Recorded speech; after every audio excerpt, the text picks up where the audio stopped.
No one would have believed in the last years of the 19th century that human affairs were being watched from the timeless worlds of space. No one could have dreamed that we were being scrutinized as someone with a microscope studies creatures that swarm and multiply in a drop of water. Few men even considered the possibility of life on other planets. And yet, across the gulf of space, minds immeasurably superior to ours regarded this Earth with envious eyes. And slowly and surely, they drew their plans against us.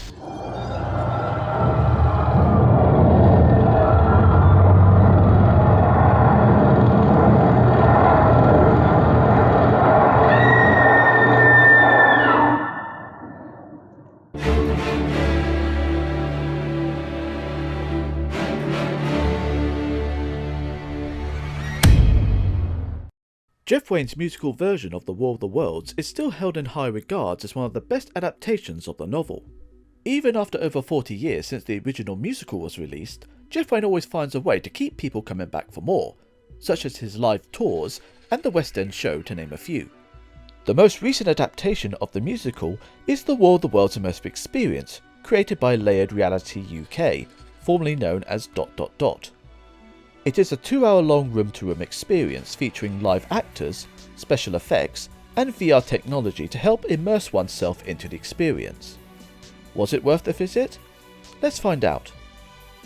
The experience is located at 56 Leadenhall Street in the business district of London near Aldgate City Underground Station.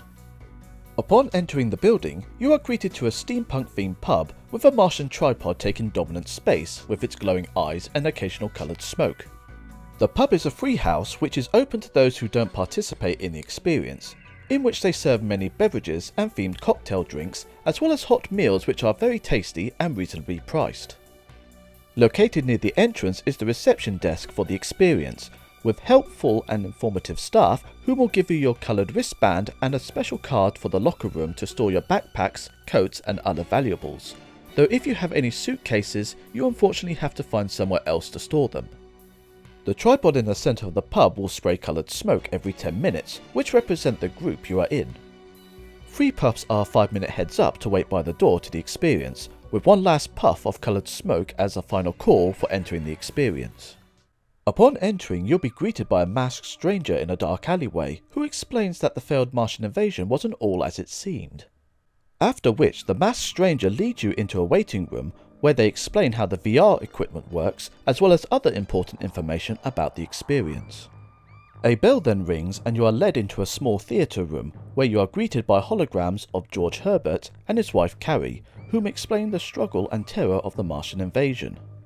After a short musical number of Either the War, you are then led through behind the stage and travel through time, back to where it all happened. I won't go into detail with the story and what to expect from each room, as I'll save that for another time. The experience follows a similar story to the musical, but altered in areas to help make it flow better. The experience itself follows a room-to-room transition every 5 to 10 minutes, with live actors to help guide you and immerse yourselves with the events happening around you. The rooms feature their own set pieces, which would range from looking through telescopes at Mars to taking a motion VR ride on a boat escaping from the Martian invaders. The live actors do a good job at being entertaining to help keep you immersed throughout, and only ever breaking out of character in case of a real emergency or someone being too troublesome. Music for War of the Worlds is used throughout, being excerpts from the actual musical or new and exclusive variants of the iconic tunes, which helps add to the mood of each area you move to. The VR parts are advertised take up around a third of the experience, being used 4 times with different scenarios from simply standing in a small room or freely wandering around a large room as events are happening around you from the headset. The visuals are fully CG, with the actors being digitally recorded to give them a realistic look and movements. While it is impressive technology, there is also a downside to the VR headsets, as they tend to have some issues, at least during the times I went to the experience, from glitchy stuttering framerate issues to character models being frozen in place as things play out. Most other experiences with the headsets haven't been as bad as mine, so I could have just been unlucky having issues with my headset at the time of going, though I usually only have one issue each experience I go to. The experience lasts 2 hours, with the first part taking an hour, which is basically the interesting and entertaining part of the experience as you flee from the invading Martians, where you then take a 15 to 20 minute break in the Red Weed Bar that serves drinks and ice cream as well as having toilets, before continuing on with the second part that lasts 40 minutes, which, while not being as good as the first, is still a fun time, from getting captured by the Martians to ending up with a deranged and delusional artilleryman. The experience ends on a photo shoot, which I highly recommend not wearing green as it will affect how the photo will come out. Once you've exited the experience with applause for surviving, you can view the photos with different filters applied. If you choose to go for one, you'll receive a mini booklet that not only contains the photo, but also brief information on the experience. It is also the same place you can purchase other merchandise, from the music CD to exclusive items like t-shirts. Overall, Jeff Wayne's War of the Worlds Immersive Experience is an enjoyable fun time with a great atmosphere, very good acting, great music played for both original and new variants, impressive visual effects as well as the VR, even though they can have some technical issues with them. I do feel it is indeed worth the price for a visit, especially with friends. The experience had an ending date for 2020, however due to the COVID pandemic it was forced to close in March, leaving many people wondering if it will return or just end with no big send-off for its successful run. Fortunately, the experience would make its return on May 2021. Same location, same experience. Kind of.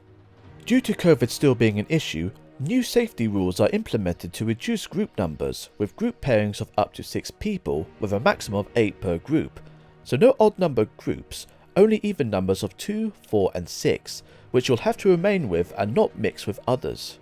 Single or odd numbered bookings will return soon. Due to needing to keep social distancing, one of the VR sections, the Journey to London, has been replaced with physical set pieces, projections, sound and live actors, which will hopefully prove successful. While the original Journey to London VR segment had its issues, it will be missed. Thank you for watching. I will make a follow-up video on the 2021 run of the experience soon. But until then, do check back in the description for any info about the 2021 experience, as well as money off codes for ticket purchases.